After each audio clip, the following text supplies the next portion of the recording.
Geleceki hünerin için en amatlığı saylav İstanbul Beykent Üniversitesi. Sen hem gelecekte Abraylı Lukman ya da Diş Lukman olmak arzu ediyor mi?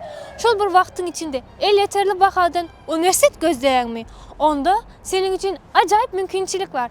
İstanbul Beykent Üniversitesi'nde diş bölümü için tölegler 11.000 dolar, depozit tölegi 2.000 dolar. Şeyli hem hemşirelik, ebelik, fizyoterapi, çocuk gelişimi yağlı hem bölümler var. Dine sağlık değil, eğitim, teknolojiyanın ösen dövründe yaşların en köp saylayan bölümleri bilgisayar mühendisliği, yazılım mühendisliği yağlı uğurlar hem var. 4 yıllık uğurlarda 2.500 dolar, 2 yıllık uğurlarda 1.600 dolar. Depozit tölegi olsa bari yoğu 1.000 dolar.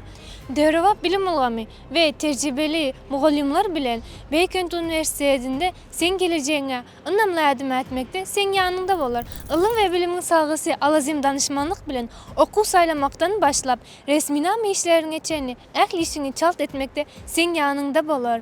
Onda neme? Sen hem şular yal mümkünçilikten peydalanmak isteyen bolsan hazır yüz tut geleceğine ilkinci adımını at. Bolya mı?